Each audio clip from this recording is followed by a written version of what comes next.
Big boss Malayalam season 6 തയ്യാറെടുപ്പുകൾ വളരെ നേരത്തെ മുതൽ താൻ തുടങ്ങിയിരുന്നുവെന്ന് ജിൻഡോ. കഴിഞ്ഞ വർഷം ശ്രമിച്ചിരുന്നെങ്കിലും അത് നടന്നില്ല. എന്നാൽ ഈ വർഷം എൻട്രിക്ക് വേണ്ടി കഠിന പരിശ്രമം നടത്തണമെന്ന് മുൻകൂട്ടി തീരുമാനിച്ചിരുന്നു. എല്ലാ ഭാഷകളിലെയും ബിഗ് ബോസ് എപ്പിസോഡുകൾ കാണുമായിരുന്നു.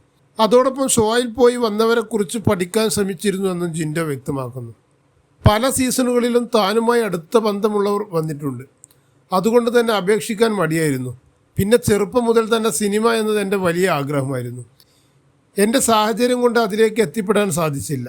ജനിച്ച ചുറ്റുപാട് ദാരിദ്ര്യത്തിലായിരുന്നു. സിനിമയിൽ ജൂനിയർ ആർട്ടിസ്റ്റൊക്കെ ആയിപ്പോയാൽ രാവിലെ മുതൽ അവിടെ നിൽക്കണം. പലപ്പോഴും പൈസയും കിട്ടില്ല. നമുക്ക് പണിയെടുത്താലല്ലേ ജീവിക്കാൻ പറ്റുകയുള്ളൂ, ജിൻഡോ പറയുന്നു.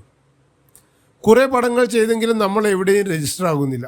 ഒരാൾക്ക് രജിസ്റ്റർ ആകാൻ പറ്റിയ ഏറ്റവും നല്ല പ്ലാറ്റ്ഫോം എന്ന് പറയുന്നത് ബിഗ് ബോസ് ആണ്. 3 മാസം തുടർച്ചയായി അവിടെ നിൽക്കുക എന്ന് പറയുന്നത് ഒരു 10,000 ദിവസം നിൽക്കുക എന്നതിന് തുല്യമാണ്. പലരും പറയുന്നുണ്ട് ബിഗ് ബോസ് എന്നത് സ്ക്രിപ്റ്റഡ് ആണെന്ന്. എന്നാൽ അതേക്കുറിച്ച് ചിന്തിക്കുകയേ വേണ്ടെന്നും ജിൻഡോ വ്യക്തമാക്കുന്നു. ഒരു യൂട്യൂബ് ചാനലിന് നൽകിയ പ്രത്യേക അഭിമുഖത്തിൽ സംസാരിക്കുകയായിരുന്നു ജിൻഡോ.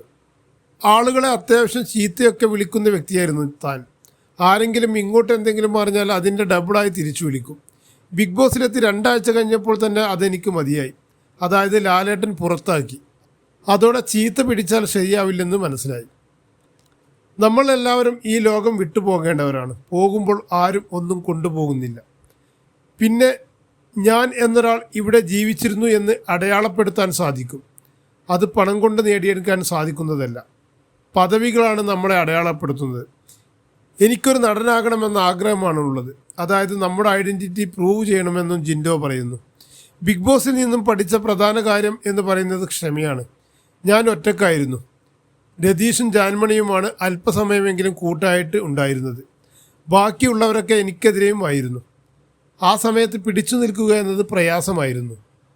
ഒരുപാട് വർഷമായി സിനിമയിൽ കയറിപ്പറ്റാൻ ശ്രമിക്കുന്നു. കലാഭവൻ മണിയുടെ പ്രമുഖൻ എന്ന പടം മുതൽ അഭിനയിച്ചു തുടങ്ങിയതാണ്. കുറേ പടം ചെയ്തെങ്കിലും ശ്രദ്ധിക്കപ്പെട്ട വേഷം ചെയ്യാൻ സാധിച്ചിരുന്നില്ല. ഇതെല്ലാം ചിലരോട് മാത്രമായിരുന്നു പറഞ്ഞിരുന്നതെന്നും ജിൻഡോ വ്യക്തമാക്കുന്നു. താൻ അഭിനയിക്കുന്ന പുതിയ സിനിമകളെക്കുറിച്ചും ജിൻഡോ തുറന്നു പറയുന്നുണ്ട്. കോൺഫിഡൻസ് ഗ്രൂപ്പ് നിർമ്മിച്ച VK പ്രകാശ് സംവിധാനം ചെയ്യുന്ന ഒരു ചിത്രത്തിൽ എനിക്കൊരു മികച്ച റോളുണ്ട്.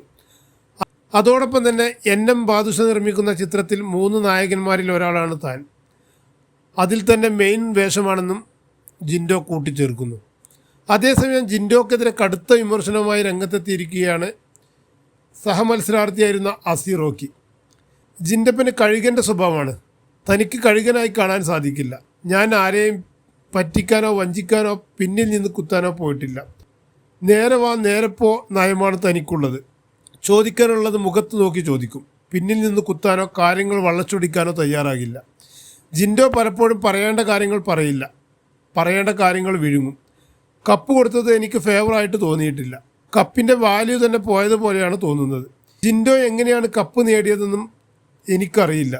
മൊത്തം കൺഫ്യൂഷനാണ്. വിജയിക്കായി എന്ത് മാനദണ്ഡമാണ് ഇവർ നോക്കുന്നതെന്ന് അറിയില്ല. സാബുമോൻ, മണിക്കുട്ടൻ, ദിൽഷ, അഖിൽ മാരാർ എന്നിവരൊക്കെ കാര്യം എടുത്തു നോക്കിയാൽ അവർക്കൊക്കെ ഒരു ഗ്രാഫ് ഉണ്ടായിരുന്നു. അതിൽ നിന്നെല്ലാം വ്യത്യസ്തനായ ഒരാൾക്കാണ് ഇപ്പോൾ കപ്പ് കിട്ടിയത്. അടുത്ത സീസണിൽ ഈ ഷോയിലേക്ക് പോകുന്ന ഒരാൾ സത്യസന്ധനായിട്ടായിരിക്കുമോ സൂത്രശാലിയായിട്ടായിരിക്കുമോ നിൽക്കുകയെന്നും അസി റോക്കി ചോദിക്കുന്നു.